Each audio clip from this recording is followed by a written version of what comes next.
ഇപ്പോൾ നടക്കുന്ന പ്രതിപക്ഷ മുന്നണിയുടെ നീക്കങ്ങൾ തന്നെയാണ് നാളെ തുടങ്ങുന്ന പുതുവർഷത്തിലും ഉണ്ടാവുക. യാതൊരു സംശയവും വേണ്ട. കാരണം ഇന്ത്യ മുന്നണി രൂപപ്പെടുത്തിയിട്ട് കുറച്ച് മാസങ്ങളെ ആയിട്ടുള്ളൂ.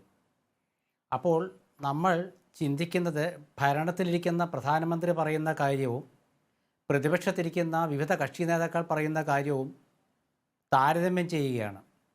അങ്ങനെ താരതമ്യം ചെയ്യുമ്പോൾ തീർച്ചയായിട്ടും നിങ്ങൾ പറഞ്ഞ പോലെ മോദിയുടെ ഗ്രാഫാണ് മുന്നിട്ട് നിൽക്കുക.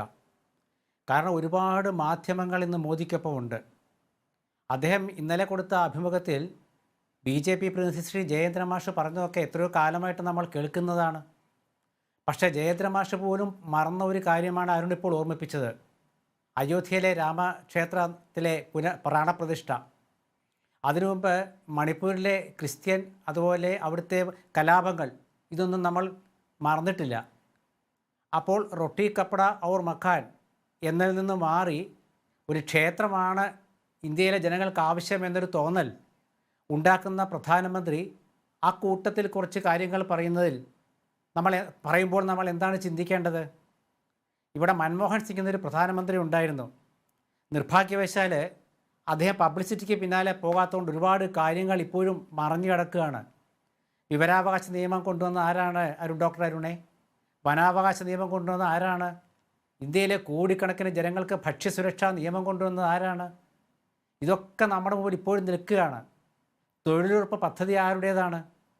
പക്ഷേ ഇതൊക്കെ വേണ്ട രീതിയിൽ പ്രയോജനപ്പെടുത്തി പബ്ലിസിറ്റി കൊടുത്ത് സ്വന്തമാക്കാൻ കോൺഗ്രസിനോ അക്കാലത്ത് UPA ഗവൺമെന്റിനോ സാധിച്ചില്ല എന്നുള്ളത് ഒരു യാഥാർത്ഥ്യം ഇവിടെ നിലനിൽക്കുകയാണ്. പക്ഷേ രണ്ടാം UPA ആയപ്പോഴേക്കും ഭാരതം 2G സ്പെക്ട്രം അഴിമതി വന്നു, കൽക്കരി കുംഭകോണം അഴിമതി വന്നു. ഇതെല്ലാം വളരെ വലിയ രീതിയിൽ ഡാമേജ് ചെയ്തു. മാത്രവുമല്ല, സോണിയാഗാന്ധിയാണോ മൻമോഹൻ സിംഗ് ആണോ തലപ്പത്ത് എന്ന ചോദ്യവും ഉയർത്തി.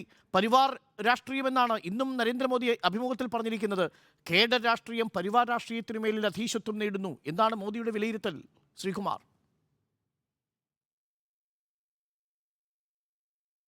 അല്ല, അതുകൊണ്ടാണ് ആ ഒരു 2G സ്പെക്ട്രവും അതുമായി ബന്ധപ്പെട്ട ഒരുപാട് കാര്യങ്ങളൊക്കെ നമ്മൾ ചർച്ച ചെയ്തതാണ്. അതുകൊണ്ടാണ് മൻമോഹൻ സിംഗിൻ്റെ മന്ത്രിസഭ UPA ഗവൺമെൻറ് പുറത്തായെന്നൊക്കെ നമ്മൾ എത്രയോ ചർച്ച ചെയ്തതാണ്. പക്ഷേ അതിനുശേഷം 2014 തൊട്ടല്ലേ നമ്മളൊരു പുതിയ രാഷ്ട്രീയം കണ്ടത്. ഈ 2014 തൊട്ടുള്ള പുതിയ രാഷ്ട്രീയം കാണുമ്പോൾ ഫലപ്രദമായ ഒരു ഗവൺമെൻറ്റിനെ എങ്ങനെ ഉപയോഗിക്കാം, അതായത് തങ്ങളുടെ രാഷ്ട്രീയ ലക്ഷ്യത്തിന് എങ്ങനെ ഉപയോഗിക്കാം എന്ന് കൃത്യമായി BJP മനസ്സിലാക്കി എന്നുള്ള സത്യമാണ്. കാരണം 1948 മുതൽ ഭരിച്ച അല്ലെങ്കിൽ 50 മുതൽ ഭരിച്ച കോൺഗ്രസിനും അതിൻ്റെ മുന്നണിക്കും കോൺഗ്രസ് പിന്താങ്ങിയ സർക്കാരിനുമൊന്നും നേടാൻ പറ്റാത്ത ചില കാര്യങ്ങൾ മോദി സർക്കാർ നേടി. പക്ഷേ അത് കോൺഗ്രസ് ഒരിക്കലും നേടാൻ കഴിയില്ല. കാരണം കോൺഗ്രസ് ഒരു മതേതര ചിന്താഗതി എക്കാലവും ഉയർത്തിപ്പിടിക്കുന്നതുകൊണ്ട്. ഇവിടെ മണിപ്പൂർ വിഷയത്തെക്കുറിച്ച് നമ്മൾ ഇന്ന് സംസാരിക്കുന്നുണ്ടോ ഡോക്ടർ അരുൺ? നമ്മൾ അയോധ്യ വിഷയത്തിലേക്ക് കടക്കുമ്പോൾ മണിപ്പൂർ വിഷയം എവിടെ പോയി? അപ്പോൾ പ്രധാനമന്ത്രിയും BJPയും പറയുന്നത് ക്രൈസ്തവർക്ക് ഒരു ക്രിസ്മസ് ദിനത്തിൽ വിരുന്ന് കൊടുക്കുന്നു, ക്രൈസ്തവർക്ക് വേണ്ടി ഒരുപാട് പദ്ധതികൾ പ്രഖ്യാപിക്കാമെന്ന് പറയുന്നു. ഇതൊക്കെ എന്നാണ് തുടങ്ങിയത്? തിരഞ്ഞെടുപ്പിന് 4 മാസം മുമ്പല്ലേ ഉള്ളൂ.